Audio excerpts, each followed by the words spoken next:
안녕하세요. 미니파이어의 1인 기업입니다. 금년인 2021년 6월부로 전월세 신고제가 시행됐습니다. 새로 체결하는 임대차 계약 중에서 전월세 신고 대상 지역과 신고 대상 금액에 해당하는 계약인 경우에는 30일 이내에 신고해야 합니다.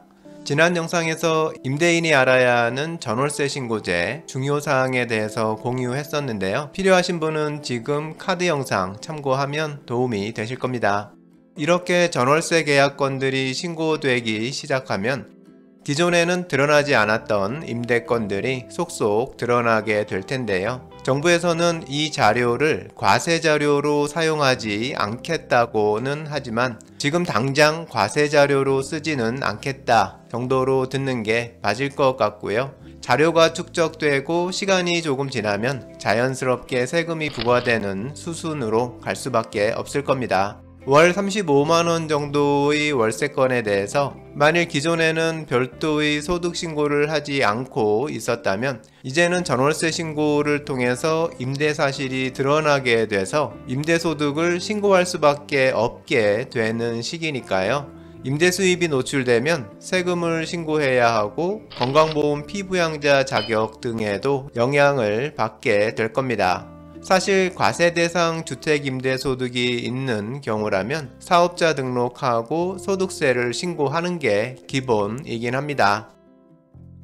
오늘 영상에서는 월세 수입 35만원이 있는 은퇴자가 신고하지 않았던 월세 수입이 전월세 신고제로 노출되는 경우 주택임대소득세 부분과 건강보험 부분에서 어떤 변화와 손해가 생길 수 있는지 확인해보고 이런 손해를 피할 수 있는 현실적인 방법도 생각해 보겠습니다.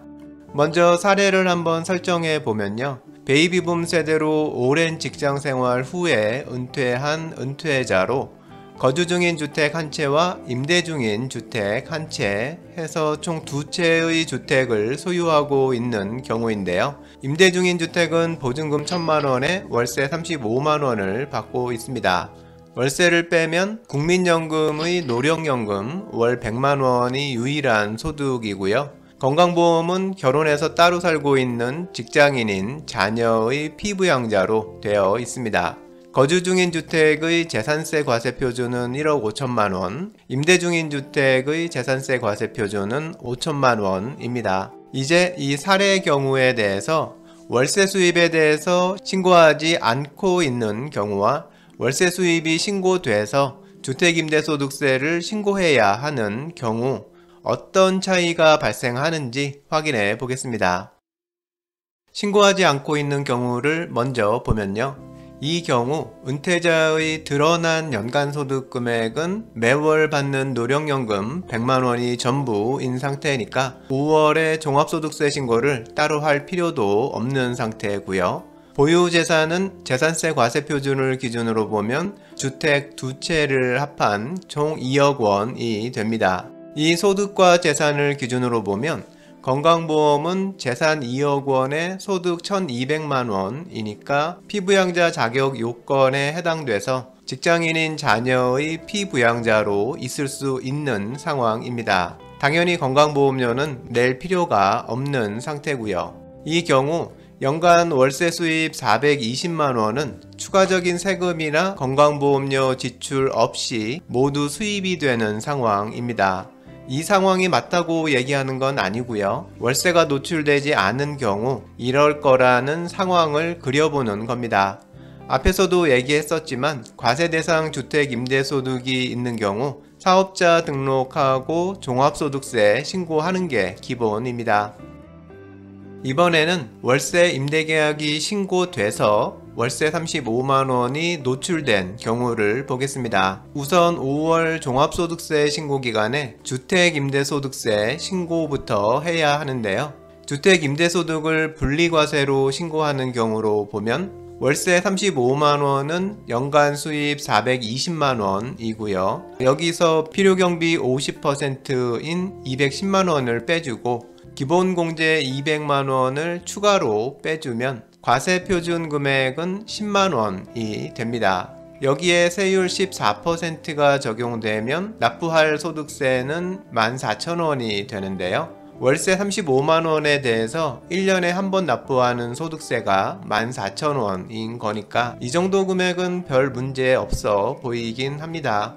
피부양자 자격을 살펴보면요, 재산은 그대로 2억 원이고 소득은 연금소득 1200만원에 임대소득 10만원이 추가돼서 1210만원이 되니까 크게 달라진 건 없어 보이고 건강보험도 피부양자 자격 그대로 있을 것 같은데요. 하지만 실제로는 아주 큰 차이가 있습니다. 사업소득에 해당하는 주택임대소득에서 소득이 10만원 발생한 것 때문에 이분은 피부양자 자격을 상실하고 건강보험 지역가입자로 전환됩니다. 피부양자 자격 요건은 지금 카드 영상 참고해보면 도움이 되실 겁니다.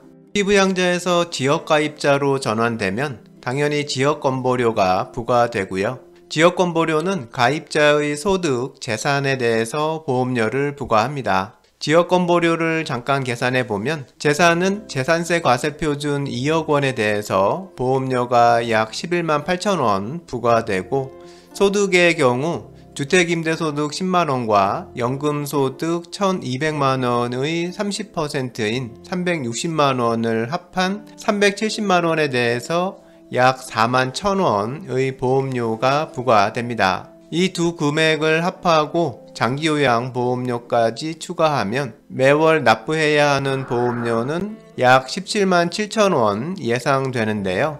피부양자 자격이 상실돼서 지역가입자가 되는 경우에는 한시적으로 보험료를 30% 공제해 주니까요. 30% 공제를 적용하면 매월 약 12만 4천원의 지역건보료를 납부해야 합니다. 연간으로 보면 149만원을 지역보험료로 납부하게 되는 겁니다.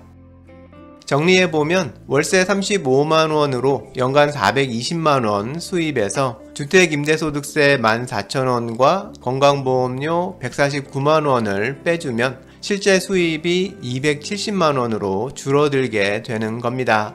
여기까지 계산해본 주택임대소득세와 지역건보료는 정상적으로 세금을 신고했었으면 이미 납부하고 있었어야 하는 부분이기는 하지만 어쨌든 안 나가던 큰 비용이 갑자기 나가는 건 손해로 느껴지기에 충분한 것 같습니다.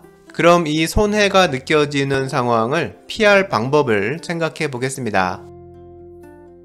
우선 전월세 신고제는 앞으로 새로 체결하는 계약에 대해서 신고하는 거라는 점을 기억해야 하는데요. 그러니까 다음번 계약에서 피해가 없는 방향으로 계약을 체결하면 되는 거니까 아직 손해를 피할 기회가 충분히 있다는 얘긴 거고요. 앞에서 살펴봤듯이 가장 큰 문제는 주택임대 수입에서 소득이 발생하는 겁니다. 소득금액 10만원이 피부양자 자격을 상실하게 만든 게 모든 문제의 원인이었으니까요. 월세가 신고되더라도 주택임대소득세 계산에서 소득이 한 푼도 발생하지 않으면, 그러니까 소득금액이 0원이면 피부양자 자격은 상실되지 않고 그대로 유지됩니다. 주택임대 미등록자의 경우 소득세를 분리과세로 신고하면 필요경비 기본공제를 적용했을 때 연간 수입 400만원까지는 임대소득이 발생하지 않게 됩니다. 연간 400만원은 월세 33만원 정도니까요. 피부양자가 상실됐을 때 발생하는 비용 149만원과 비교해보면 월세를 그냥 2만원 낮춰주는 것도 방법일 수는 있습니다. 그래도 피같은 월세를 그냥 낮추기는 어려우니까요. 그래서 가장 현실적인 방법은 보증금을 조금 올리고 월세를 5만원 정도 낮추는 방법일 건데요. 1000에 35면 피부양자가 박탈되지만 1500에 33 혹은 2000에 30은 피부양자 자격이 그대로 유지됩니다. 건강보험료 피해가 없게 되는 겁니다. 2000에 30인 경우라면 전월세 신고도 안 해도 됩니다. 오늘 영상에서는 전월세 신고제로 노출된 월세로 인한 손해를 방지할 방법을 생각해 봤습니다. 베이비붐 세대 은퇴로 은퇴하시는 분들이 많아지고 있는데요. 건강보험 피부양자 자격 상실은 정말 큰 문제입니다. 오늘 영상 잘 참고하셔서 본인의 상황에 맞는 해결 방법을 찾아보시면 좋을 것 같습니다.